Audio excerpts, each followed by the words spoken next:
welcome or welcome back. This is your curious European friend, and today I'm reacting to 20 weird Canadian World War II facts that you didn't know about. I don't know if you didn't know about it, but that's in the title. I probably didn't know about it. I do know more about the Canadians in World War II than I did like some months ago, because I have been looking into it more and more. But yeah, let's go ahead and see what else I can learn about Canadians in World War II. Canada declared war on Germany 1 week after Britain did, not because they were being cautious, because they wanted to prove a point. They weren't Britain's puppet. They were fighting this war on their own terms. And over the next 6 years, this country of just 11 million people would become a military powerhouse that shocked the world. These are 20 weird facts about Canada in World War II.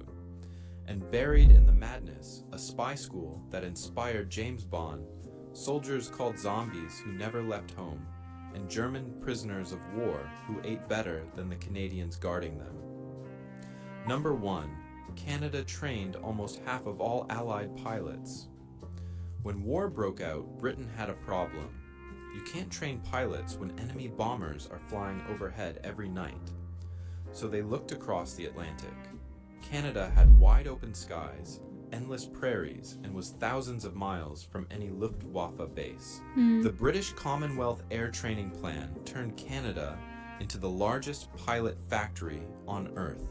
Pilot factories, crazy.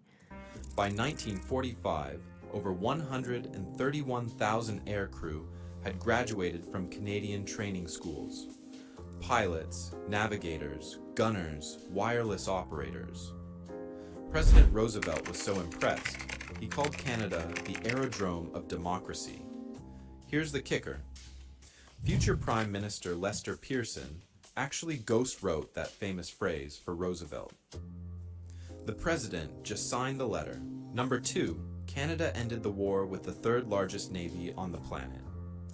In 1939, the Royal Canadian Navy had just 13 ships. 6 years later... Yeah, I was gonna say, I thought they had less quantity overall, but they were more skilled. But then they did grow out to be one of the largest. I didn't know that. They had 434 vessels. Wow, so in 6 years, they grew a lot. And 95,000 sailors. Only the Americans and British had more ships afloat. Even stranger, Canada became the only country to command an entire theater of the war. Rear Admiral Leonard Murray took charge What does that mean, a theater of the war? of the entire Canadian Northwest Atlantic, directing all convoy operations through the deadliest waters in the world. Number 3, Canada had a secret spy school that may have inspired James Bond. This is what? I'm like, what? Sounds so insane. What is this? Just outside Whitby, Ontario, on a 275-acre farm overlooking Lake Ontario, a collection of buildings became Special Training School 103. The locals called it Camp X. Here, between December 1941 and 1944, hundreds of Allied spies learned assassination techniques, silent killing, explosives handling, parachute jumping, and code breaking. The camp was so secret that even Prime Minister Mackenzie King didn't know about it when construction began. What? But wait, who authorized it then? And who said, like, you can do this? Like, someone had to give permission, right? Instructors included a man nicknamed Dangerous Dan Fairbairn, who taught recruits to get down in the gutter and win at all costs. No more playing fair, he said, to kill or be killed. Among the visitors was a British naval intelligence officer named Ian Fleming. Fleming stayed nearby at a military residence on Avenue Road in Toronto, directly across from St. James Bond United Church. Some historians believe Fleming borrowed the name for his fictional spy. Whether that's true or not, agents from the American Office of Strategic Services trained at this Canadian farmhouse before going on to help form the Central Intelligence Agency. Number 4, Canada had soldiers called zombies. When war began, I would not want to be in their enemy army and yeah, you're being told you have to fight these zombies. Like, I don't know how insane they were then. If they're called zombies. It's crazy. Prime Minister Mackenzie King promised no conscription for overseas service. But as casualties mounted, he held a national vote.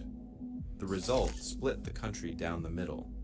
English Canada voted 78% for conscription. French Canada voted 72% against. The compromise was messy. Men were drafted, but only for home defense. Those who refused to volunteer for overseas combat were called zombies, dead men walking, serving their country without actually fighting. The nickname stuck, and the resentment lingered for decades. Number 5. Canadian and American commandos formed the most feared unit in the war. The first Special Service Force was a joint Canadian-American unit. So here it answers a question that I had in another video, I think last week, when I was wondering if they had fought together, the Canadian Army and the US Army. So I guess they did. Trained at Fort Harrison in Montana to become killing machines. They learned skiing, mountain climbing, demolitions, and hand-to-hand combat. It's still just so crazy to me that anyone at all had to learn to be a killing machine. Like, that just seems so inhumane. I mean, it is. Their first major test came in Italy at Monte la Difensa, a cliff face previous Allied assaults had failed to capture. The Devil's Brigade scaled a 1,000-foot cliff at night in freezing conditions, then surprised German defenders at dawn. They took the mountain in 2 hours. German soldiers started calling them Die Schwarzen Teufel, the Black Devils, because they smeared their faces with black boot polish for night raids and left calling cards on dead enemy soldiers. The cards showed their insignia and a German phrase meaning the worst is yet to come. That's crazy. Imagine seeing that. How terrified you must be. Anzio, they fought for 99 days straight without relief. For every man they lost, they killed 25 enemy soldiers. For every man captured, they took 235 prisoners. The Germans were so terrified, they offered a 10-day furlough to any soldier who captured one of these commandos. A captured German officer's diary read, "The Black Devils are all around us every time we come into the line. We never hear them come." Among them was Sergeant Tommy Prince, an Ojibwe soldier from Manitoba who became Canada's most decorated Indigenous veteran. He once crawled over a mile through enemy territory to repair a communication line, then pretended to tie his shoes while German soldiers watched, just to avoid suspicion. Modern Special Forces units like the Navy SEALs and Canada's Joint Task Force 2 trace their origins directly to this legendary unit. Number 6, Canada's deadliest pilot practiced by shooting lizards. George Burling, nicknamed... What? Does that mean what I think it means? I'm so confused. By shooting lizards? Screwball, became Canada's greatest ace with over 31 confirmed kills. Most of those came during 14 days over Malta. 27 enemy aircraft in 2 weeks. His secret weapon was deflection shooting, firing where the enemy plane would be, not where it was. While other pilots relaxed between missions, Burling stood motionless with his pistol, waiting for lizards to approach. He trained himself to see them at the size of a German fighter at 250 yards, then shot them dead. The practice paid off. He claimed he rarely needed more than one burst to down an enemy plane. Number 7. German prisoners in Canada live better than many Canadians. Canada housed over 34,000 captured soldiers in 27 camps across the country. The largest camps at Lethbridge and Medicine Hat held 12,500 prisoners each. Under the Geneva Convention, prisoners received adequate food and housing. But Canadians living nearby, surviving on wartime rations, complained the Germans were eating better than they were. Yeah, that sucks. If that was the case, you're like, these people are here in prison. Oh, I keep playing it. But yeah, if you're like, okay, these people are here in prison, and they're eating better than I am. Yeah, that would be kind of crazy. I guess that still might be happening till this day, though. Like, if you're homeless, you might be eating worse than the people in prison. But I guess maybe that's why some people who are homeless commit crimes and then they go to prison. War had more time to cook, better cooks among them, and access to the same provisions as their guards. Some camps had orchestras, theater groups, more time to cook, better surviving on wartime rations, complained the Germans were eating better than they were. The prisoners of war had more time to cook, better cooks among them, and access to the same provisions as their guards. Some camps had orchestras, theater groups performing Shakespeare, and full athletic facilities including hockey rinks. Number 8. Only one German prisoner of war ever escaped Canada and made it back to Germany. Franz von Vera was a Luftwaffe pilot shot down during the Battle of Britain. After multiple escape attempts in England, he was shipped to Canada. In January 1941, he said, I am getting out of here. From a moving train near Smiths Falls, Ontario. While blizzards raged, he crossed the frozen St. Lawrence River in a stolen boat, reached upstate New York, and turned himself over to police. America was still neutral. The German consulate paid his bail, and von Vera partied in New York for months before fleeing to Mexico, then South America, and finally home to Germany. Hitler personally awarded him the Knight's Cross. He died 6 months later when his plane crashed into the North Sea. Number 9. German prisoners of war crazy story. In Canada staged a full-scale riot using hockey sticks. In October 1942, the British ordered German prisoners shackled in retaliation for German treatment of Allied prisoners of war. At Bowmanville Camp near Toronto, 400 Germans barricaded themselves in the mess hall. When Canadian troops stormed in with tear gas and bayonets, the prisoners fought back with baseball bats, hockey sticks, and furniture. Over 80 Germans and 20 Canadians were wounded in 6 hours of fighting. Canada eventually refused to follow British shackling orders, becoming the only Commonwealth nation to break ranks on the issue. Number 10. The Dieppe Raid was Canada's worst day of the entire war. On August 19, 1942, nearly 5,000 Canadian soldiers I don't know what this is, the Dieppe. Landed at Dieppe, France. It was supposed to be a test run for a future invasion, a chance to probe German defenses and learn amphibious assault tactics. Instead, it became a slaughter. The landing craft arrived late. Dawn was already breaking when the Canadians hit the beaches. The Germans were waiting. Machine guns on the cliffs cut down Canadians on the pebble beaches before they could find cover. Tanks bogged down in the stones before reaching the town. The supporting naval bombardment never came because commanders feared civilian casualties. Within hours, 916 Canadians were dead, nearly 2,000 more were taken prisoner, and only 2,210 made it back to England. The casualty rate hit 68%. Two Canadians earned Victoria Crosses that day.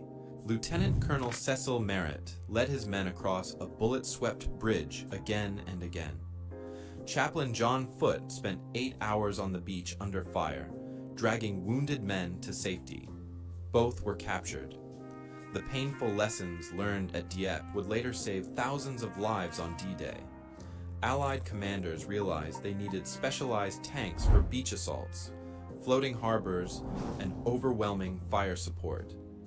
Dieppe was a disaster, but it may have made Normandy possible. Number 11. Canadian and American troops invaded an empty island and suffered casualties from their own forces.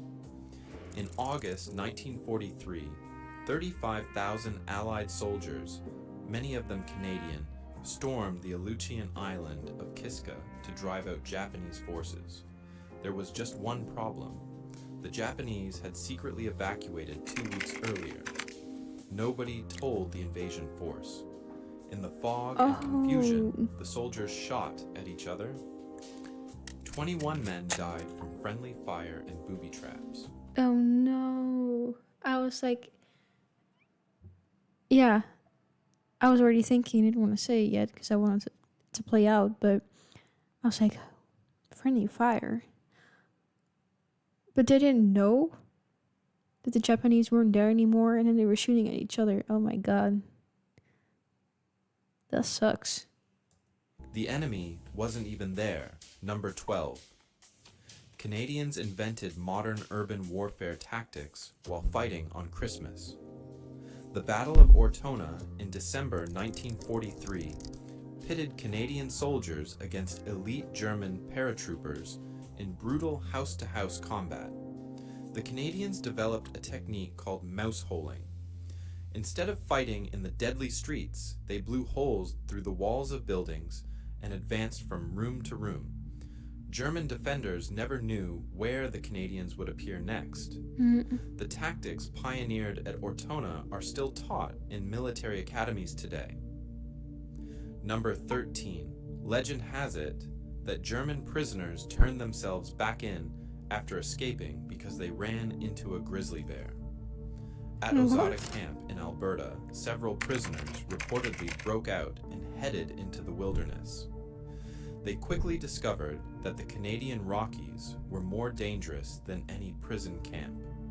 After encountering a grizzly, they walked straight back to camp and surrendered. They were like, oh shit. Let's just back up. Whether completely true or not, it speaks to how unprepared Europeans were for the Canadian wild. Yeah. Number 14.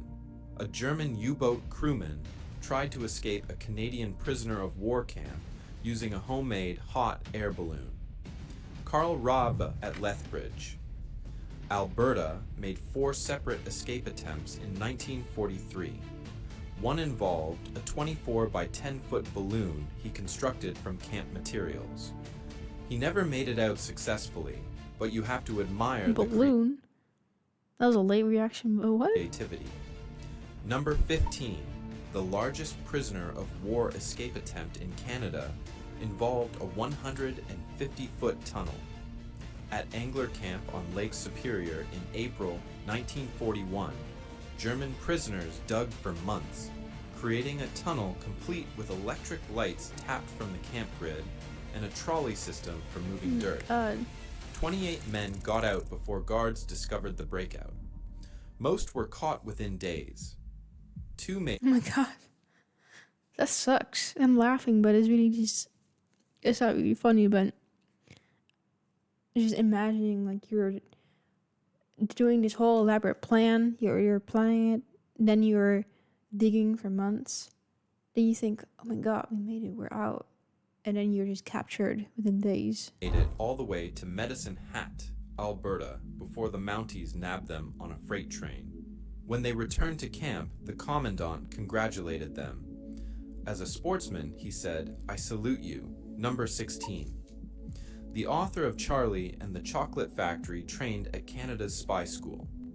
Before Roald Dahl became a beloved children's author, he was a British intelligence officer who spent time at Camp X. That was so unexpected. The same facility that may have inspired James Bond also trained the man who gave us Willy Wonka. Number 17. I mean, I don't know. I always felt like that movie gave me weird vibes. I always feel weird when I watch it. So maybe it comes from there. Canada had its own beach on D-Day, and they pushed further inland than anyone else.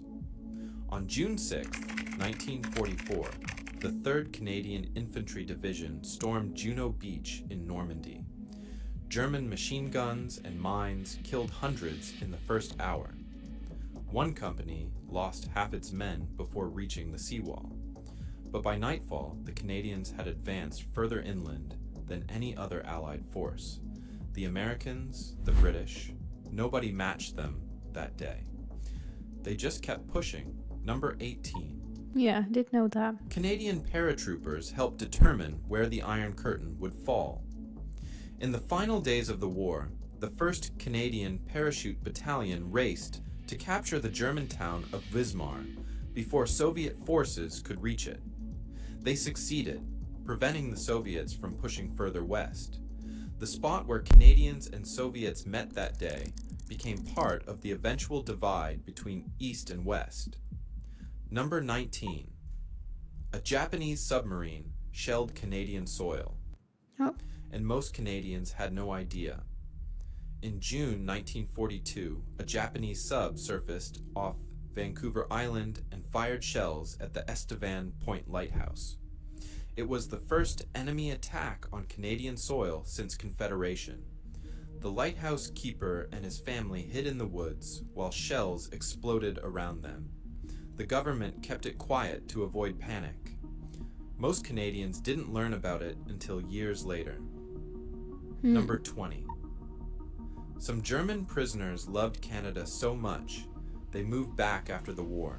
Despite being imprisoned here, many former captives remembered Canada fondly. The fair treatment, Wow, that says something about Canada. the beautiful landscape, the opportunities they glimpsed even behind barbed wire. After the war ended and restrictions lifted, several hundred of them returned Wow. to Canada as immigrants. One of them was Horst Liebeck, the escapee who made it to Medicine Hat. He came back to the country that captured him, got a job, and made Canada his home. Canada entered World War II as a quiet dominion of the British Empire. It emerged as a nation that had trained half the Allied pilots, built the 3rd largest navy, pioneered commando tactics, and lost over 45,000 of its sons and daughters. Not bad for a country that most people still couldn't find on a map. But Canadians have never been ones to brag.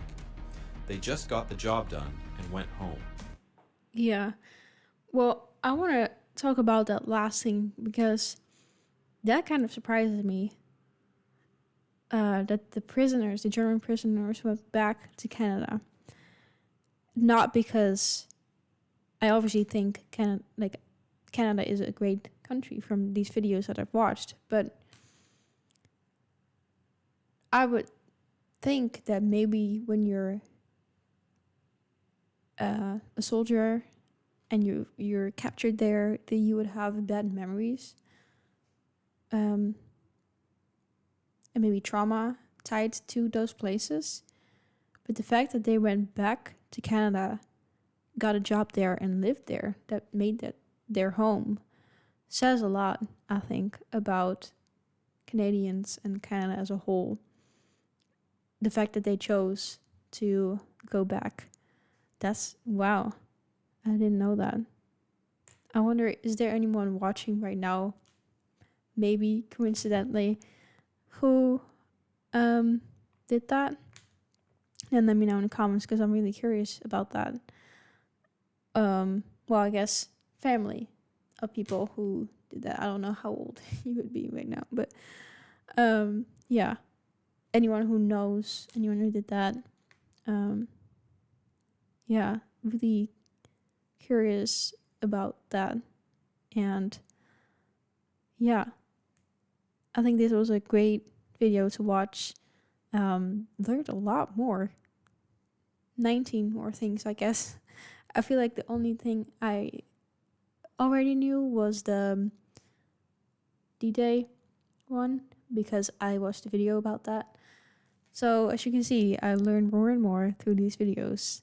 If you have any recommendations, let me know in the comments. I don't know if you can hear that, but I don't know what's going on around here. Hearing all these, maybe it's fireworks or something, I don't know. But it's kind of in the spirit of this video, if you can hear it. Anyways, let me know if you have any recommendations for me in the comments below, and I'll see you next time.